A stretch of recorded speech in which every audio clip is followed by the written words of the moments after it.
retrouve pour une nouvelle vidéo. Alors aujourd'hui, j'avais envie de parler d'un sujet voilà, qui me tenait à cœur. J'ai intitulé la vidéo, de toute façon comme vous avez pu le voir, être mère, femme et féministe dans les deux. Voilà, c'est tout un programme. Donc pour moi déjà, c'est important de séparer son rôle de femme voilà, en tant que personne, mais dans le couple, et en maman. Parce que finalement, voilà, on est la maman de son enfant et pas de la personne avec qui on vit. Donc pour moi, c'est très important. Donc déjà, en tant que maman, ce qu'il faut pour moi, c'est très important d'être féministe, vraiment. Il y a des femmes qui se sont battues pour avoir les droits qu'on a aujourd'hui. Il y en a encore à avoir et il faut se battre pour ceux qu'on a déjà gagnés. Voilà, et personne du coup ne nous donnera des droits ou ne vous laissera nos droits si nous-mêmes on ne les défend pas. C'est en tout cas mon point de vue. Donc voilà, j'ai un peu pris des notes sur quelle attitude j'avais pour essayer de faire vivre ça un peu. Je dis pas que je le fais de la meilleure façon, mais c'est en tout cas ma façon et j'avais envie de la partager avec vous. Donc déjà, enfin voilà, être féministe, ça veut pas dire que vous aimez pas votre enfant, que vous avez pas envie de vous occuper de lui. C'est pas du tout l'objet de la vidéo. Mais c'est de ne pas culpabiliser quand clairement vous avez envie de souffler. Ce qui n'est pas toujours évident parce qu'on est dans une société où, voilà, clairement, si on a envie de souffler, de prendre du temps pour soi et de lancer l'enfant à papa, ou à d'autres personnes d'ailleurs, on est des mauvais parents. Sauf que déjà, il n'y a pas de parents parfaits. On fait tous de notre mieux. Hein. Je pense que vous avez compris un peu le concept de mes vidéos. C'est pas de vous dire que vous êtes des mauvais parents, que par exemple, moi je suis meilleure parce que je travaille dans le milieu des enfants. Non, il n'y a pas de parents parfaits. Même si je vais savoir très bien, quand j'ai à m'occuper des enfants, savoir très bien m'occuper d'eux. Il m'arrive avec Zachary de faire des choses où je me dis mince, j'aurais pas dû agir comme ça, comme tout parent, parce que à partir du moment où c'est nos enfants, c'est quelque chose de plus personnel, etc. Et donc on a beaucoup moins de recul. Donc pas culpabiliser quand on veut prendre du temps pour soi, soit vraiment en couple, soit toute seule, voilà. Être un peu égoïste, même si c'est pas de l'égoïsme, c'est finalement prendre aussi soin de son enfant, que d'accepter de dire qu'on a besoin de temps pour soi. Il faut pas culpabiliser de ça et c'est très important pour l'équilibre de tout le monde finalement. Essayez de que le temps que vous passez vous avec votre enfant en tant que maman soit égal à celui du papa. Alors je sais que avec des fois avec le travail et tout ça, c'est pas forcément évident. Maintenant quand même il y a beaucoup plus en plus enfin les femmes travaillent autant que les hommes, donc voilà. Et dans les 3/4 du temps, après il y a des conjonctures économiques qui font que, mais généralement, mais essayez vraiment, c'est important, il faut que le lien il se fasse avec les deux. Un enfant, comme je le dis toujours, il se fait à deux, il faut que les deux parents puissent avoir le même temps partagé avec l'enfant, qu'ils fassent des activités. Ne pas encourager le papa à sortir, à emmener l'enfant dans les bibliothèques, enfin faire des choses avec l'enfant. Pour que le lien soit aussi comment dire, précieux qu'avec vous en tant que maman. On sait que les mamans le font, enfin, dans les 3/4 du temps, quasiment plus naturellement. Mais si vous voyez que c'est pas quelque chose de naturel chez votre conjoint, poussez-le à le faire à sa façon, même s'il fera pas tout à fait comme vous, il amènera pas les choses comme vous, et c'est pas grave qu'il le fasse à sa façon. L'essentiel c'est qu'il passe du temps avec son enfant. Pour l'équilibre de votre enfant et puis aussi pour que la personne avec qui vous vivez n'ait pas de remords. Voilà. Quand votre conjoint le demande ou que vous voyez, donnez-lui des conseils sur des choses qu'il pourrait faire avec ou comment, si vraiment il en a besoin. Mais après, s'il fait pas tout à fait comme voilà, vous avez donné le conseil, et c'est pas grave. Tant pis, c'est pas grave. Il va faire à sa façon. L'essentiel étant, comme je vous le disais un peu plus tôt, qu'ils passent du temps ensemble. Voilà. Après, bien sûr, après, bien sûr, voilà, ce sera différent, etc. Après, bien sûr, s'il en demande de conseils, donnez-lui.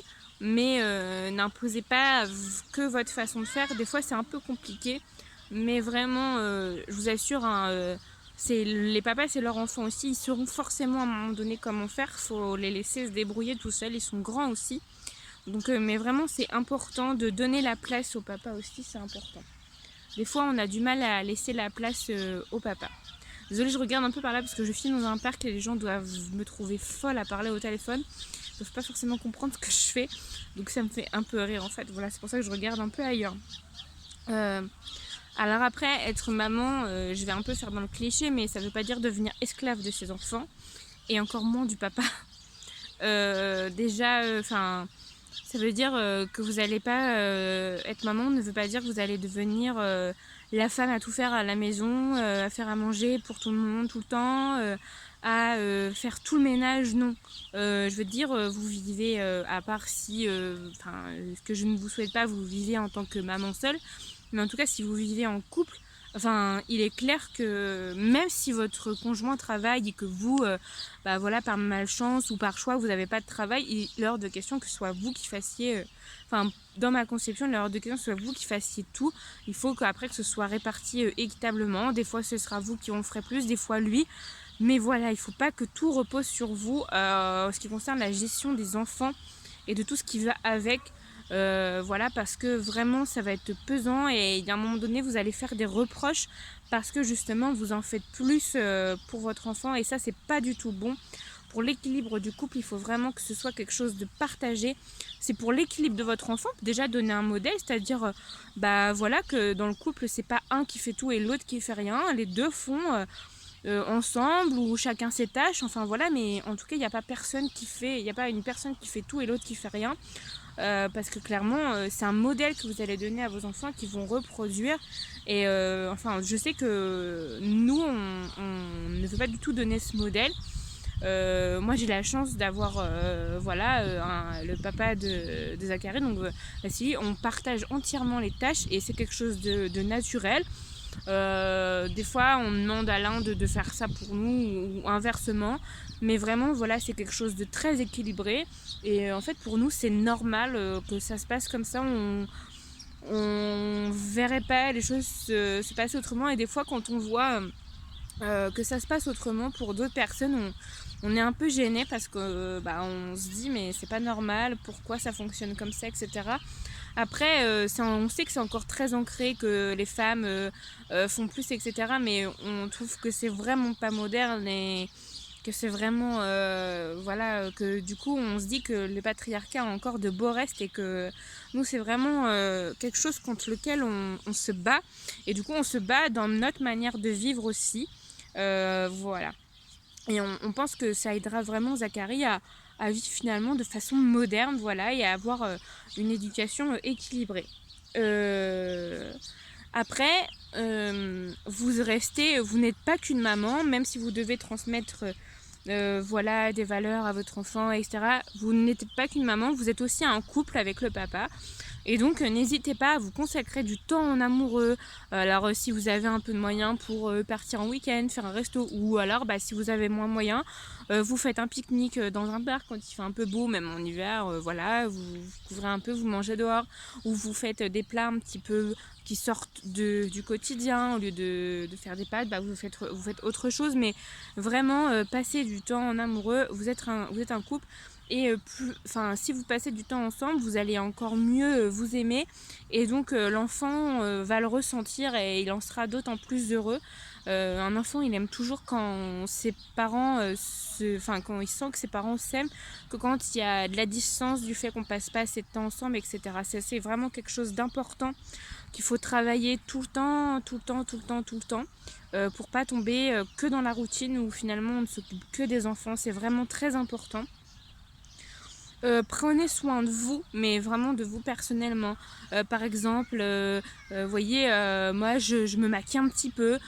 C'est quelque chose qui me fait du bien. J'ai envie de prendre soin de moi de cette façon. Après, il y a plein de façons. Vous n'êtes pas obligé de vous maquiller. Je me maquille pas tout le temps. Mais ça peut être aussi par aller faire une sieste. Vous avez besoin de dormir, et allez dormir si ça vous permet de vous reposer et d'être mieux.